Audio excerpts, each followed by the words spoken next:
So I'm half tempted to try to trade this in on a 17 VS.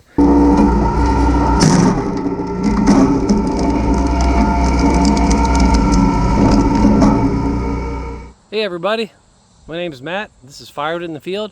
Appreciate you tuning in today.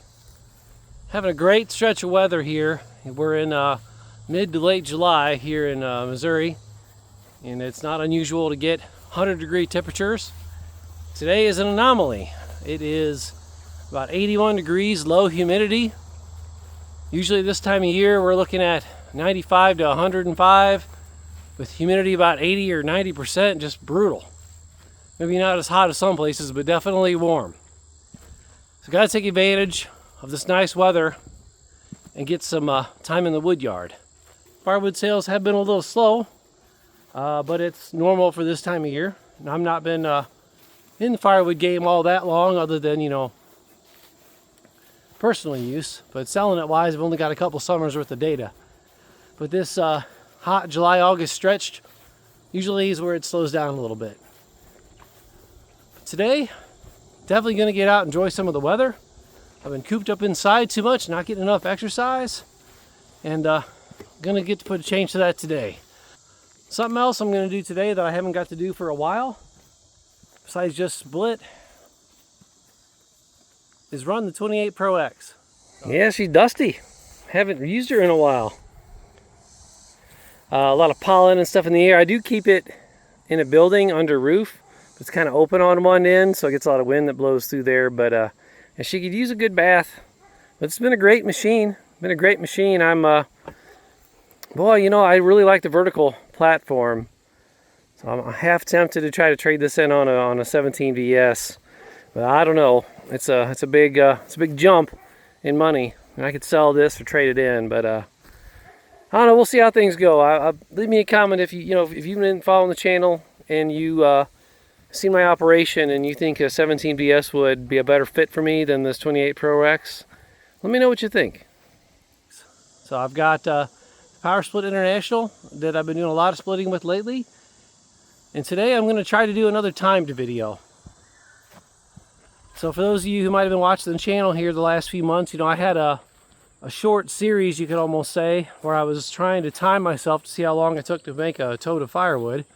And I wasn't racing, I wasn't trying to set any records, but I took feedback from the viewers and incorporated that into my process to try to make things a little faster. I haven't really done a timed test with the Wolf Ridge. I did split a tote with this a couple months back, and I timed it, but I didn't air that footage, or I didn't publish that footage because I did such a poor job. The splitter, it was like an hour and a half, but I had a lot of scrap. So I went back and looked at the footage afterwards, and I don't think I realized it while I was splitting, but just so much of that wood was rotted. I almost split 2 totes worth. I had a tote full of just loose tossed leftovers and scraps. It was almost full. And then I also had my tote full of nice splits. Now I didn't even air that footage. Maybe I will someday. Leave me a comment. If you want to see it, leave me a comment. Maybe I'll publish it, do the voiceover or something to put it on there. But so today's going to be trying to time the Wolf Ridge in a little more fair environment. It's a mix of maple, ash, and hackberry.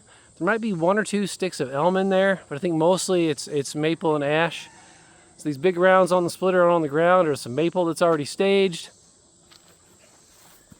And I'm going to do like before. I'll have a phone down here as a timer, and I'll set a couple cameras up so I can just split and go. When it's all said and done, we'll just see how much time it took. So, appreciate you being out here with me on this beautiful weather day. Let's get the camera set up, get the Wolf Ridge warmed up, and get to splitting. Ready? Start.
right, well now we know.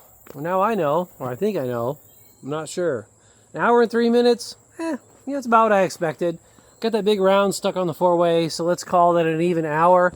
You know, a couple things come to mind without having looked at the footage. You know, I could have had the splitter a little closer to the rounds. I think on some of the tests I did with the power split, I didn't even have to take 2 steps. I could just, you know, turn and grab and maybe 1 step to get to the rounds. And then I didn't expect to have to dip into all those big maples so much. So obviously I got the 1 round stuck, but as you saw looking at some of the splits, a lot of that maple was really twisty. So it wasn't easy splitting stuff. I'm sure you probably saw in the footage, but you know, a lot of this maple is real twisty. Right. So far, the fastest time I had, I'll have to go back and look at the footage. I want to say it was around 40 minutes or something like that. It was all straight grained ash, nothing bigger than about 1 foot in diameter, so real easy to just throw on the splitter, pop through, and be done. All in all, not bad. You know, it's never a bad day in the wood yard in my book. And for me, it's not about speed. It is fun to try to make yourself more efficient and see where you can improve your process. But that wasn't the adventure for today. Today was just a reason to get outside, enjoy some nice weather, split some wood, run the machine ahead and run for a while, and bring you all some content. So I hope this was as fun for you to watch as it was for me to make. All right, and I'm going to get this tote put away and probably go in the house to get some dinner, and we'll just see how much daylight's left if I want to do anything else. See you next time.